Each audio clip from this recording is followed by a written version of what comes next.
আমাদের চ্যানেলটিতে আপনাদের সবাইকে স্বাগতম।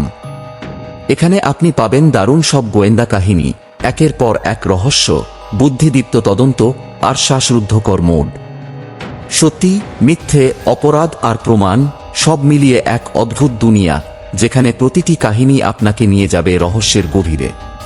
আপনাদের সবাইকে সম্পূর্ণ গল্পটি শোনার জন্য অনুরোধ রইল, আর চ্যানেলটি সাবস্ক্রাইব করতে ভুলবেন না। তাই হেডফোন পরে বসে পড়ুন, কারণ গল্প শুরু হচ্ছে ঠিক এখনই। আজকের গল্প পরকীয়া। নিরুপম হাজরা নিজের কাঠের দালানে বসেছিল। জুন মাসের এক দুপুর, তীব্র রোদে নদীও যেন উবে গেছে। চারদিকে থমথমে নীরবতা। এমন সময় ছোট্ট ছেলেটা দৌড়ে এসে বলল, দাদু, নদীর ঘাটে একটা মেয়ে ভাসছে। নিরুপম প্রথমে পাত্তা দেয়নি। এই গাঁয়ের ছেলেমেয়েরা প্রায়ই গুজব তোলে, কিন্তু ছেলেটার মুখে এক ধরনের আতঙ্ক ছিল। সে উঠে দাঁড়ালো, গায়ের সাদা কুর্তা সামলে একটা ফাইল হাতে করে নদীর দিকে গেল। ঘাটে পৌঁছেই সে বুঝল এটা কোনো রসিকতা নয়। নদীর ঘোলা জলে ভাসছে এক নারী মৃতদেহ। পরনে সাদা শাড়ি, লাল পাড়, চুলগুলি জলে ভেসে আছে, আর তার ঠোঁটে আটকে আছে একটা রক্তমাখা পত্র। লোকজন জড়ো হচ্ছে। কেউ বলছে আত্মহত্যা, কেউ বলছে বউ তো ছিল পরপুরুষের পাল্লায়, ওরই কাজ। নিরুপম হাঁটু গেড়ে বসে মৃতদেহের মুখের দিকে তাকাল। চোখটা খুলে তাকাও, ও মরে গেছে। কিন্তু এখানে একটা গল্প আছে, সে ফিসফিস করে বলল। মৃতার পরিচয়। নাম রানু পাল, বয়স 27, স্বামী রবি পাল, স্থানীয় প্রাইমারি স্কুল শিক্ষক। গুজব, রানুর সাথে দেখা যেত রোজ সন্ধ্যায় এক বাইকওয়ালা ছেলেকে। কেউ জানে না কে। রানুর ঠোঁটের মাঝে আটকানো ছিল একটি পত্র। সেই চিঠিতে লেখা, তুমি যদি সত্যি ভালোবাসতে তাহলে এমন করতা না। আমি বাঁচতে চাই, মরতে না। কিন্তু তুমিই বলেছিলে মরণই মুক্তি। আমি আসছি তোমার সাথে। নিরুপম চিঠিটা পড়েই বুঝল এটা স্রেফ আত্মহত্যা নয়। এই লেখার মধ্যে বাঁচতে চাই শব্দটা একটা চিৎকার। আর যে তুমিই বলেছিলে সে কেউ একজন, যে তাকে ঠেলে দিয়েছে মৃত্যুর দিকে। গ্রামের লোকেরা বলছে রানু পাগল ছিল, স্বামী ঠিক ছিল, রানুই চরিত্রহীন। আমি নিজে দেখেছি ওকে হাটের মোড়ের ছেলেটার সাথে দাঁড়িয়ে কথা বলতে। তবে ওর শরীরে কোনো আঘাতের চিহ্ন কেন নাই? তোমরা তো জানো না ওর বাচ্চা হওয়ার কথা ছিল। নিরুপম নিজের খাতায় লিখছে, প্রেম যদি কাউকে বাঁচায়, তবে এই প্রেম কেন মারল রানুকে? যদি এটা আত্মহত্যা হয়, তবে চিঠিতে কেন মৃত্যুর অভিযোগ? যদি এটা খুন হয়, তবে খুনি কে? স্বামী, প্রেমিক, নাকি গ্রামের কোনো চুপচাপ মানুষ যাকে কেউ চিনেই না? সে নিজেকে বলে, আমার এই তদন্ত শুধু রানুর জন্য নয়, এই গ্রামের সেই শত নারী পুরুষের জন্য যাদের ভালোবাসা ছিল এক ভয়। আর পরিণাম এক নদীঘাটের মৃত্যু। নিরুপম নদীর ঘাট থেকে হাঁটছে ফেরার পথে। হঠাৎ পেছন থেকে এক কণ্ঠস্বর, আপনি নিরুপম বাবু? সে ঘুরে দাঁড়ায়। এক যুবক দাঁড়িয়ে, চোখে সানগ্লাস, হাতে মোবাইল, শহুরে পোশাক। আমি রানুর প্রেমিক ছিলাম, কিন্তু আমি তাকে মারিনি। আমি তো তাকে বাঁচাতে চেয়েছিলাম। কে ছিল বাইকওয়ালা? রানুর মৃত্যুর পর সীতাভেড়া গ্রামে বাতাস কেমন ভারী হয়ে উঠেছে। মানুষের মুখে মুখে গুজব। কেউ বলে ও প্রেমিকের হাত ধরে পালাতে চেয়েছিল, কেউ বলে স্বামী মেরে ফেলেছে, কেউ আবার বলে রানু ছিল অভিশপ্ত। কিন্তু নিরুপম হাজরা জানে, গুজবের আড়ালে থাকে সত্যির ছায়া। সে গ্রামের মোড়ের চায়ের দোকানে বসে থাকে। গ্রামের সবচেয়ে বেশি কথা জানা মানুষটা বসে সেই দোকানে, রামবাবু, বয়স্ক দোকানি। নিরুপম এক কাপ লাল চা চেয়ে জিজ্ঞেস করে, রানুকে বাইকে করে যে ছেলেটা আসত তাকে চেনো? রামবাবু এক চুমুক দিয়ে বলল, চিনি না, শহর থেকে আসত। ভালো ঘরের ছেলে বলেই মনে হতো না। রানু একা একা গিয়ে কথা বলতো। সে কি আসত রোজ? নিরুপম প্রশ্ন করে। না, সপ্তাহে 2-3 দিন। বিকেলে 5টার পর। লোকজন ঘাটে থাকত না। নিরুপম মাথা নিচু করে নিজের খাতায় লিখল, রানুর প্রেমিক শহুরে বাইকে আসত। কেউ চেনে না। সময় বেছে কথা বলতো। এর মানে লুকোচুরি ছিল। ভয় ছিল। কিসের ভয়? সে ঘাটের দিকে হেঁটে যায়। যেখানে রানুর মৃতদেহ পাওয়া গিয়েছিল সেখানে একটা শালগাছের নিচে পড়ে আছে কিছু ভাঙা কাঁচের টুকরো। সে এক টুকরো হাতে নিয়ে বলে, চোখে সানগ্লাস ছিল বলেছিল ছেলেটা। শহুরে? তাহলে কি এখানে এসে ওর সানগ্লাস ভেঙে ফেলেছিল? নাকি কারো সাথে হাতাহাতি হয়েছিল? রানুর মোবাইল এখনো পুলিশ হেফাজতে। কিন্তু নিরুপম থানার কনস্টেবল দীপুকে চেনে। দীপু তাকে ফোন থেকে কল লগ আর হোয়াটসঅ্যাপ স্ক্রিনশট পাঠিয়ে দেয়।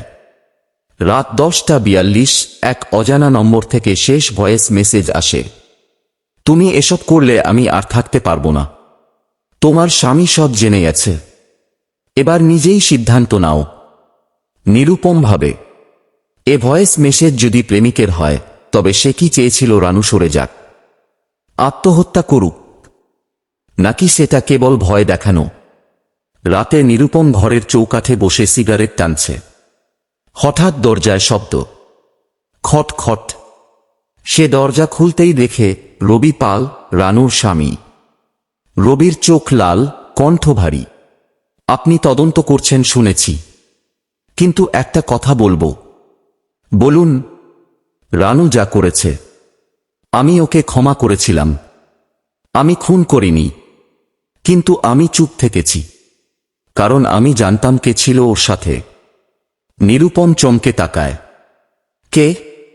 আমারই ছোট ভাই রঞ্জন।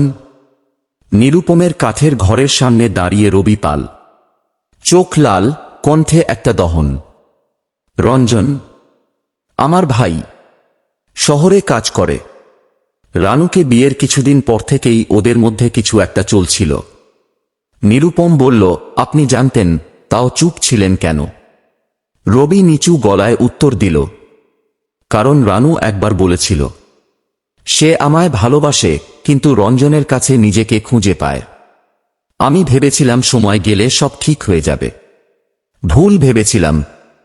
নিরুপম ধীরে ধীরে বলল, রানুর মৃত্যুর আগের রাতে রঞ্জন সীতাভেড়ায় ছিল কি? রবি চোখ সরিয়ে নিল। জানি না, কিন্তু রানুর ফোনে ওর ভয়েস মেসেজ তো আপনি পেয়েই গেছেন। নিরুপম পরদিন থানায় গিয়ে কথা বলে কনস্টেবল দীপুর সঙ্গে।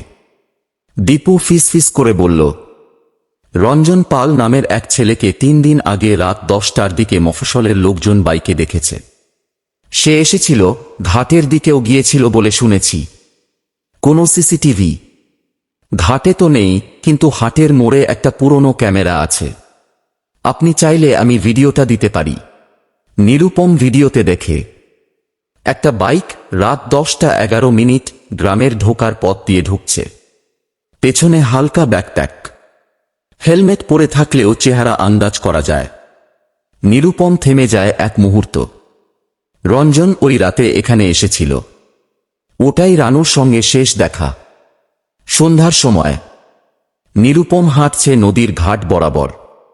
ঘাটের পাশে পাথরের নিচে হঠাৎ সে কিছু খুঁজে পায়। একটা ছোট্ট প্লাস্টিকের প্যাকেট। খুলে দেখে পাউডার জাতীয় কিছু। সে গন্ধ শুঁকে বলে, ডায়াজেপাম, ঘুমের ওষুধ। মিশিয়ে দিলে মৃত্যু সহজ হয়। তার মানে রানুর চা বা পানীয়তে ঘুমের ওষুধ মেশানো হয়েছিল। তাকে দুর্বল করে নদীতে ফেলে দেওয়া হয়েছিল। রাতে নিরুপমের ঘরে ফোন আসে। অপরিচিত নম্বর। আপনি যা খুঁজছেন সেটা শুধু রঞ্জন নয়, গ্রামের এক মহিলা জানে, কিন্তু সে মুখ খুলবে না যদি না আপনি রানুর একটা পুরনো চিঠি পান। নিরুপম জিজ্ঞেস করল, আপনি কে? আমি একজন যে চুপ থাকতে চেয়েছিলাম, কিন্তু এখন পারছি না। কল কেটে যায়। নিরুপম ফিসফিস করে বলে, সীতাভেড়া শুধু পরকীয়া নয়, এখানে সত্যি চাপা পড়ে আছে আরো কিছু। হয়তো সেই নদীর নিচে। সীতাভেড়ার আকাশ তখন ঘন মেঘে ঢাকা। নিরুপম হাজরা নিজের কাঁচা রাস্তায় হেঁটে চলছে। মাথায় একটি পুরনো ছাতা, হাতে ডায়েরি। ফোনের সেই অজানা কণ্ঠস্বর তার মাথায় ঘুরছে বারবার। রানুর একটা পুরনো চিঠি খুঁজুন।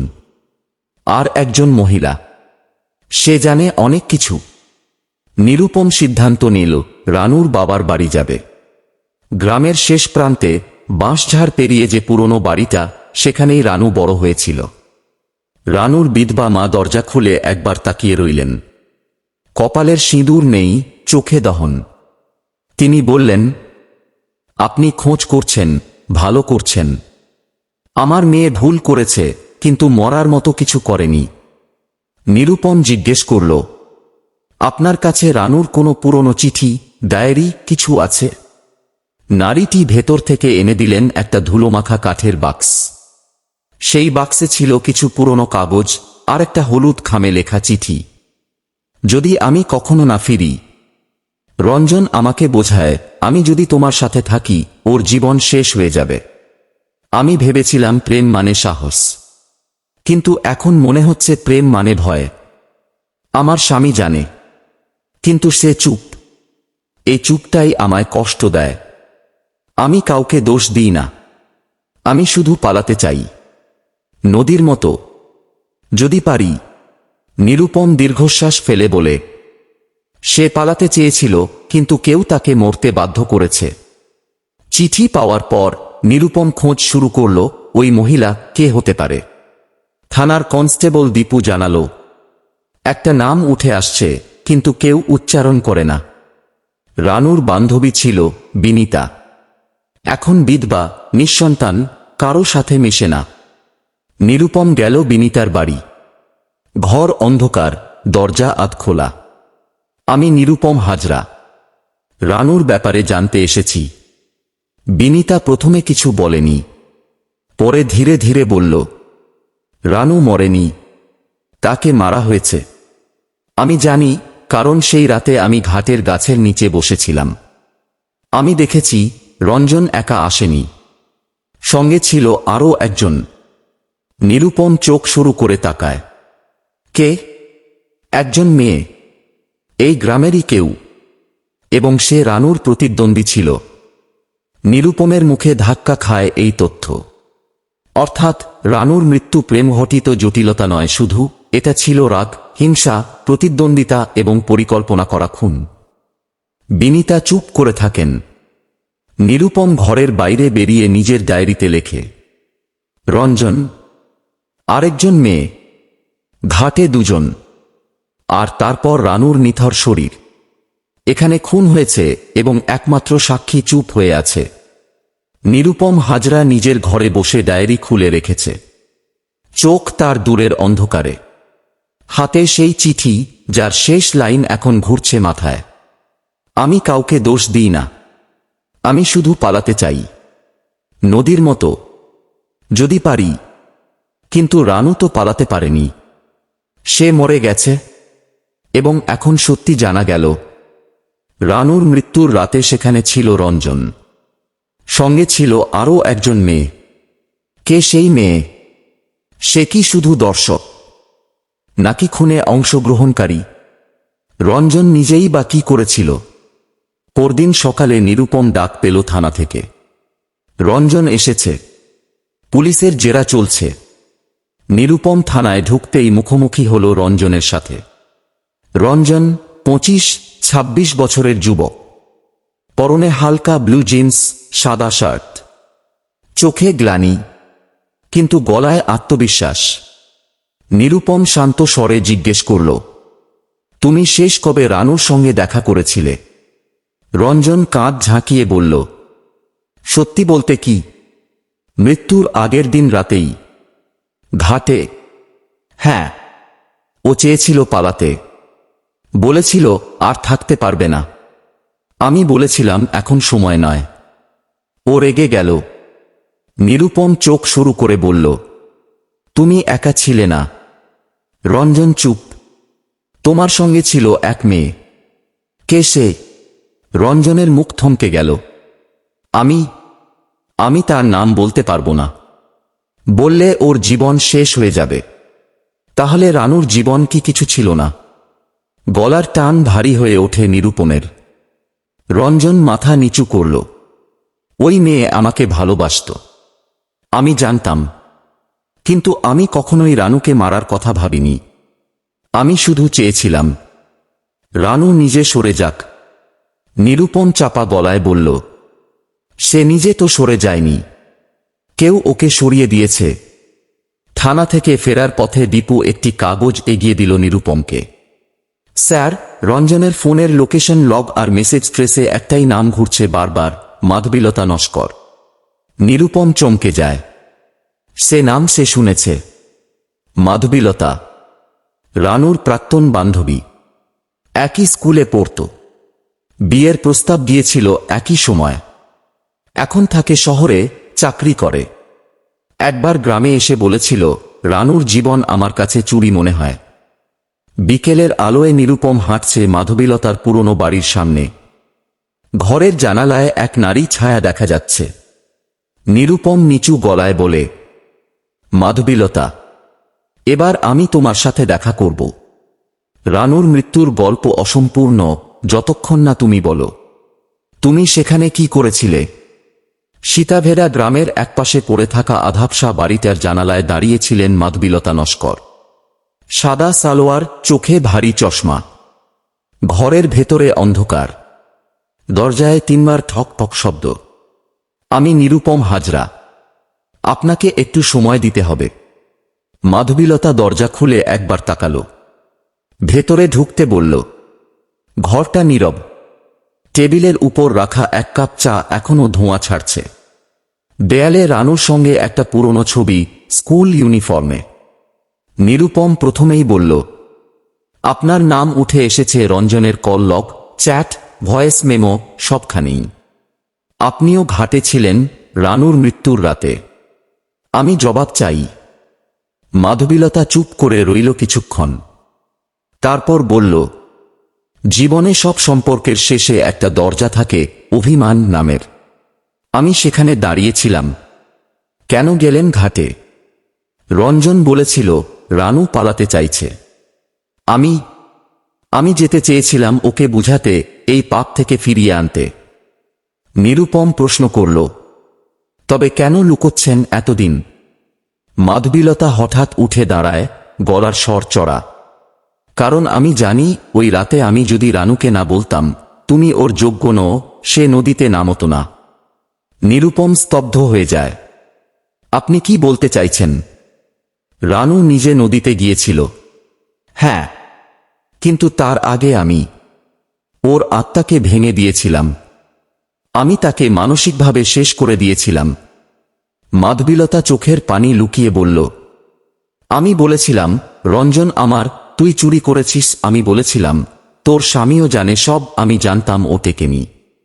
ওর চোখে তখন আমি দেখেছি একরকম হাল ছেড়ে দেওয়ার দৃষ্টি। আপনি কি ওকে নদীতে ঠেলে দিয়েছিলেন? না, আমি বেরিয়ে এসেছিলাম। ওকে একা রেখে এসেছিলাম অন্ধকারের মধ্যে। আর সেই অন্ধকারই হয়তো ওকে টেনে নিয়েছে। নিরুপম ধীরে ধীরে উঠে দাঁড়ায়। ধন্যবাদ, আপনি মুখ খুলেছেন।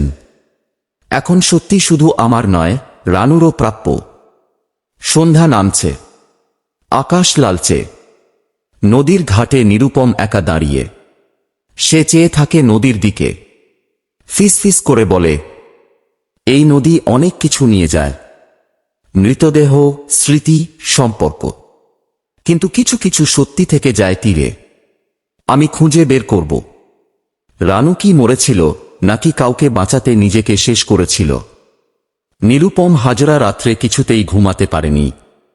মাধবীলতার স্বীকারোক্তি যতটা পরিষ্কার, ততটাই ঝাপসা করে দিয়েছে গোটা কেসটার দিগ্বোধ। তার মনে হচ্ছে রানু হয়তো মানসিকভাবে ভেঙে পড়েছিল, কিন্তু এই মানসিক ভাঙনের সুযোগ নিয়ে কেউ কি বাস্তবিক খুন ঘটিয়েছে। সকালবেলা নিরুপম সরাসরি গেল রানুর স্বামী রবি পালের কাছে। রবি তখন উঠোনে গামছা দিয়ে শরীর মুছছে। আপনি এখানে? সে অবাক। আমি আপনার স্ত্রীকে জানি না, কিন্তু মৃতদের পক্ষেও কেউ না কেউ দাঁড়ায়। আমি দাঁড়িয়েছি। রবি গভীরভাবে চেয়ে থাকে নিরুপমের দিকে। আপনার কিছু লুকোনো আছে মিস্টার রবি। রানুর মৃত্যুর পর আপনার মধ্যে কোনো হাহাকার ছিল না, বরং একটা শূন্যতা ছিল, যেন আপনি আগে থেকেই জানতেন। রবি কিছুক্ষণ চুপ করে থাকে, তারপর ধীরে ধীরে পকেট থেকে একটা ছোট চাবি বের করে নিরুপমের হাতে দিল। ওর ড্রেসিং টেবিলের নিচে একটা লোহার বাক্স ছিল। আমি কোনোদিন খুলিনি, কিন্তু যেদিন ও মরল সেদিন চাবিটা পেয়েছিলাম ওর ডায়েরির ভাঁজে। নিরুপম রানুর ঘরে গেল। সেই টেবিলের নিচে বাক্সটা সত্যি ছিল, ধুলোতে ঢাকা। চাবি ঘোরাতেই খচ করে খুলে গেল। ভেতরে যা ছিল, কয়েকটা চিঠি, রঞ্জনের লেখা, একটি আল্ট্রাসাউন্ড রিপোর্ট, একটি সোনার চেইন পিছনে খোদাই আর প্লাস আর, একটি মোবাইল, পুরনো কিন্তু সম্পূর্ণ চার্জে। নিরুপম মোবাইলটা চালু করল। রঞ্জন, আমি অন্তঃসত্ত্বা। তুমি যদি আজও বলো থেমে যাও, আমি থেমে যাব, কিন্তু আমি এই বাচ্চাটাকে রেখে যাব না তোমার জীবনে। আমি তাকে নিয়েই বাঁচতে চাই। তুমি যদি সত্যি ভালোবাসো তবে প্লিজ পালিয়ে যেও না। নিরুপমের গলা শুকিয়ে এলো। রানু বাঁচতে চেয়েছিল বাচ্চার জন্য, কিন্তু সে জানত রঞ্জন আর ওর জন্য লড়বে না। ডায়েরির শেষ পাতায় লেখা ছিল, রবি জানে আমি বলেছি, কিন্তু সে চুপ থেকেছে। আমি বলেছিলাম এই শিশুটি আমাদের নয়, তবুও সে বলেছিল তোমার যা ভালো মনে হয় করো। কিন্তু কি করব? আমি মাঝখানে পড়ে গেছি। আমি কেবল চাই এই নদী যদি আমায় সঙ্গ দেয়, অন্তত আমার কান্নাগুলো কেউ শুনবে না। নিরুপম খাতাটা বন্ধ করল। রবি চুপ থেকে হত্যা করেনি, রঞ্জন পালিয়ে গিয়েছিল। কিন্তু এই সব ঘটনার মাঝখানে একটাই সত্য, রানু বাঁচতে চেয়েছিল, আর সেই চেষ্টাকেই কেউ বা কিছু থামিয়ে দিয়েছে। ফোনে আবার সেই অজানা নম্বর। আপনি যা খুঁজছেন তার প্রমাণ আছে। রানুর মোবাইলের গ্যালারিতে শেষ ভিডিও, যেটা এখনো কেউ খোলেনি। কল কেটে যায়। নিরুপম ফিসফিস করে বলে, ভিডিও? রানু মৃত্যুর আগে কিছু রেকর্ড করে গিয়েছে। নিরুপম হাজরা রানুর পুরনো মোবাইল নিয়ে বসে, হাতে ছোট্ট টর্চ, চোখে সেই পুরনো তদন্তকারীর দৃতা। মোবাইলের মেমোরি কার্ডে এক ফোল্ডার। ওয়েটফানো। তার কণ্ঠ নিচু স্বরে ফিসফিস করে উঠল। চেষ্টা করেছে সবাই রানুর কণ্ঠ থামিয়ে দিতে। এবার সে নিজেই নিজের কথা বলবে। ভিডিও চালু হয়। ভিডিওর সময় রাত 10:35, তারিখ মৃত্যুর আগের দিন। ভিডিওতে রানু বসে আছে ঘরের কোণে, চোখে কাঁদা, ঠোঁট কাঁপছে। পেছনে এক টুকরো আয়না, যাতে কেউ একজন আসা যাওয়া করছে।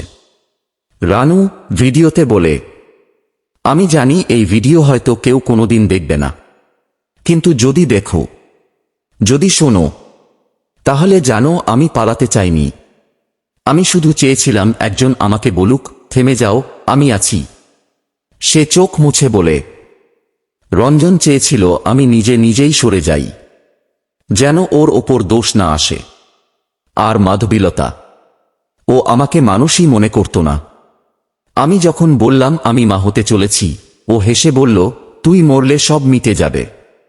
পেছনে আয়নায় একজন নারী দেখা যায়, মাধবীলতা। হাতে কিছু একটা। রানুর গলা কাঁপে। আমার স্বামী রবি জানে সব, কিন্তু সে চুপ থেকেছে। সেই চুপটাই আমাকে শেষ করে দিয়েছে। আমি নিজে মরছি না, আমি শেষ হয়ে যাচ্ছি। ভবিষ্যতের নাম যদি কেউ রাখে, রাখুক নির্বাক ন্যায্যতা। ভিডিও ফ্রিজ হয়ে যায়। নিরুপম মোবাইল নিচে রেখে নিঃশ্বাস ছাড়ল। তিনজন তিনভাবে তাকে ঠেলেছে মৃত্যুর দিকে। কেউ চেয়েছে সে নিজেই হার মানুক, কেউ চেয়েছে সে নিজেই লুকিয়ে মরুক, আর কেউ শুধু চুপ থেকে মৃত্যুকে সহায়তা করেছে। সে নিজের খাতায় লেখে, রানু আত্মহত্যা করেনি, সে মরতে বাধ্য হয়েছে। প্রেমের নামে, প্রতিযোগিতার নামে সমাজের নীরবতাকে অস্ত্র করে। নিরুপম থানায় বসে। অফিসার তাকে জিজ্ঞেস করে, আপনার তদন্তের শেষ মতো কি? নিরুপম বলে, এই মৃত্যুতে কোনো ছুরি ছিল না, ছিল না বিষ, তবুও ছিল খুন। কারণ তিনজন তাকে ঠেলে দিয়েছে মৃত্যুর মুখে, চাপে, কষ্টে এবং ঘৃণায়। আমি চাই এদের বিচার না হলেও সত্যিটা সামনে আসুক। রানুর সন্তান যেন জানে তার মা শেষ পর্যন্ত একা ছিল না। সকালবেলা গ্রামের মন্দিরে ঘণ্টা বাজছে, হালকা রোদ ঝলমল করছে সীতাভেড়ার মাটিতে। রানুর মৃত্যুর পর কেটে গেছে 10 দিন। গ্রামের মানুষ ধীরে ধীরে ভুলে যাচ্ছে ঘটনা, যেমন তারা সবকিছুই ভুলে যায় সময়ের টানে। কিন্তু কেউ একজন ভুলছে না, নিরুপম হাজরা। সংবাদপত্রের শিরোনাম, রানু পালের মৃত্যু আত্মহত্যা নয়, একটি সামাজিক হত্যার প্রতীক। লেখক নিরুপম হাজরা। প্রকাশ স্থানীয় সাপ্তাহিক পত্রিকা ঘাটের খবর। নিরুপমের কলাম থেকে কিছু অংশ। রানু পালের শরীর হয়তো নদীতে ডুবে গিয়েছিল, কিন্তু তার আত্মা ছিল পিষে যাওয়া 3টি চাপে। 1. প্রেমিকের চাপ, যে চেয়েছিল সে নিজে সরে যাক। 2. বন্ধু শত্রুর চাপ, যে বলেছিল তোর জীবন চুরি। 3. স্বামীর নীরবতা, যে কিছু না বলেই অপরাধের অংশীদার হয়ে গেল। এই মৃত্যু শুধুমাত্র একজন নারীর মৃত্যু নয়, এটি সেই সমাজের মুখোশ খোলার গল্প, যেখানে প্রেমের নামে, সম্মানের নামে, চুপ থাকার নামে মানুষ মানুষকে মেরে ফেলে, না বলে, না জেনে, না দেখে। অনেকে মেনে নেয় রানুকে ভুল বোঝা হয়েছিল। কেউ কেউ মাধবীলতাকে জিজ্ঞেস করে, তুমি সত্যি ওকে ওই কথা বলেছিলে? রঞ্জন গ্রামে আর ফেরে না। রবি পাল বাড়ি বিক্রি করে চলে যায় অন্য গ্রামে। কিন্তু বিনীতা, সেই একমাত্র সাক্ষী, নিরুপমকে চিঠি লেখে। আজকাল মেয়েরা নদীতে নামে না মরে যেতে, ওরা নামে নতুন করে বাঁচতে। আপনি রানুকে তার মর্যাদা ফিরিয়ে দিয়েছেন, এজন্য আপনাকে কেউ হাততালি দেবে না।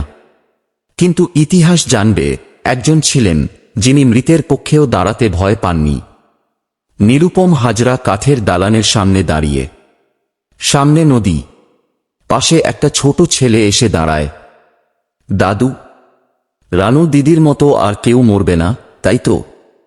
নিরুপম হাঁটুমোড়া হয়ে ছেলেটির চোখে চেয়ে বলে, না, এখন থেকে কেউ আর চুপ থাকবে না।